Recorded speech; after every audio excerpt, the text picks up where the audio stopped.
નમસ્કાર મિત્રો, વિડેલા મોતી ચેનલમાં હું રસિક ફળદુ આપનું હાર્દિક સ્વાગત કરું છું। મિત્રો, આજનો વિડીયો છે ને ખાસ ખેડૂતો માટેનો વિડીયો છે। આજે ખેતીમાં ટ્રેક્ટરનું ચલણ વધતું જાય છે અને બજારમાં ઘણી બધી કંપનીના ટ્રેક્ટરો, મિની ટ્રેક્ટર આજે ઉપલબ્ધ છે। તો આપણા માટે કયું ટ્રેક્ટર બેસ્ટ છે એ ચોઈસ કરવું ખૂબ મુશ્કેલ હોય છે। તો ખૂબ સંશોધન કર્યું, ગૂગલના રિવ્યૂ જોયા, ખેડૂતોના રિવ્યૂ જાણ્યા, આ બધાયનો નિચોડ ભેગો કરીને આ વિડીયો બનાવે છે। ઓલી કહેવત છે ને કે નવસાંદ્રી હેઠે પાડી અને દહીસર દૂધ, એવી આપણે ગુજરાતીમાં કહેવત છે।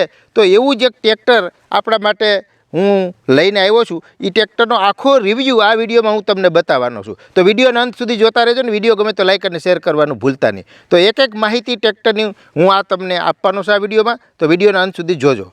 નમસ્કાર ખેડૂત મિત્રો, આજે આપણે વાત કરવા જઈ રહ્યા છીએ નાના ખેતર, બાગાયતી અને ઇન્ટરકલ્ટિવ કામ માટે ખૂબ જ લોકપ્રિય મિની ટ્રેક્ટર વિશે, એટલે કે સ્વરાજ ટ્રેક્ટરનું સ્વરાજ 717।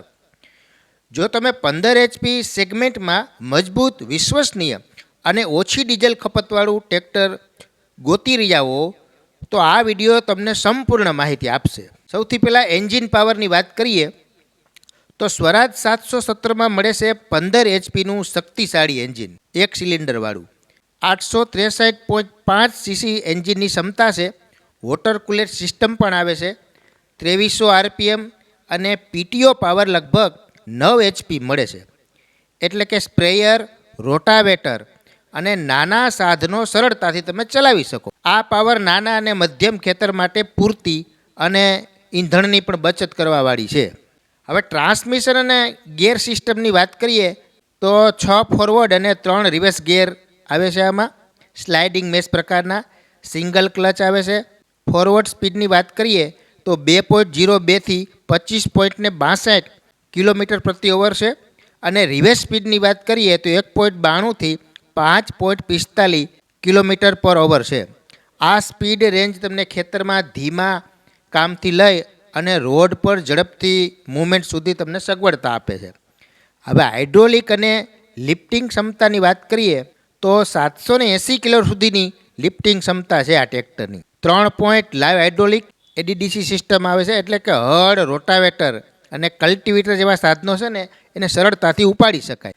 હવે આ ટ્રેક્ટરના માપ અને ડિઝાઇનની આપણે વાત કરીએ તો કુલ લંબાઈ 2435 mm આવે છે અને કુલ પહોળાઈ છે ને 1210 mmની છે અને ગ્રાઉન્ડ ક્લિયરન્સની વાત કરીએ ને તો 260 mm અને કુલ વજન જે ટ્રેક્ટરનું છે ને ભાઈ 850 કિલોગ્રામ છે। 2WD સિસ્ટમ છે આમાં। આ ટ્રેક્ટરનું કદ નાનું અને વજન યોગ્ય હોવાથી તમારા બગીચા છે, ગ્રીન હાઉસ અને સાંકડા ખેતર માટે તો ખૂબ જ ઉપયોગી છે। હવે અન્ય સુવિધાઓની વાત કરીએ તો આમાં 12 વોલ્ટની બેટરી આવે છે, સ્ટાર્ટર મોટર છે, 3 stage oil bag type air filter છે, ટૂલ અને ટોપ લિંક સાથે આવે છે, 750 કલાક અથવા તો 1 વર્ષની વોરંટી। આ બધું મળીને આ ટ્રેક્ટરને લો મેન્ટેનન્સ અને લાંબા સમય સુધી ટકાઉ બનાવે છે। હવે સબસિડીની વાત કરીએ તો ખાસ કરીને સરકાર તરફથી અંદાજે 75,000 સુધીની સબસિડીનો લાભ પણ આમાં આપણને મળે છે લાયકાત મુજબ। હવે એક મહત્ત્વપૂર્ણ સૂચના છે કે દરેક ખેડૂત મિત્રો, તમે તમારા પોતાના તાલુકાના ઓથોરાઇઝ ડીલર પાસેથી જ ટ્રેક્ટરની ખરીદી કરજો। મેં પોતે મારું સ્વરાજ 717 ખરીદ્યું છે કેશોદ તાલુકાના ડીલર માધવ ટ્રેક્ટરમાંથી, જેના ઓનર છે ભરતભાઈ નંદાણીયા। તેમણે મને સંપૂર્ણ માર્ગદર્શન આપ્યું અને સબસિડી પ્રક્રિયામાં પણ ખૂબ મદદ કરી છે। હવે અંતિમ રિવ્યૂ તમને જણાવું કે શું આ ટ્રેક્ટર ખરીદવું જોઈએ કે નહીં। જો તમારું ખેતર નાનું છે, બાગાયત કામ છે, ડીઝલ બચત જરૂરી છે અને તમારું બજેટ પણ મર્યાદિત છે તો સ્વરાજ 717 15 HP મિની ટ્રેક્ટર એક ખૂબ જ સારો વિકલ્પ છે। ઓછી ડીઝલની ખપત, મજબૂત બાંધકામ, સરળ મેન્ટેનન્સ, સારી રિસેલ વેલ્યુ અને સબસિડીનો લાભ, નાના ખેડૂત માટે આ એક વેલ્યુ ફોર મની મશીન છે।